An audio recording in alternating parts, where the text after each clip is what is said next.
Now let's work out with the crown hair. All hair to be flattened and back. Till we set our hairband, we will clip these.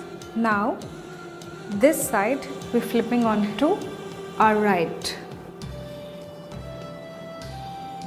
and clip it behind the ears. Same way, this one we will be flipping it onto right, and again the same way we'll be clipping it behind the ear.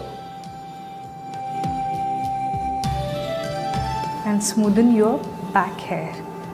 And here is the hairband ready.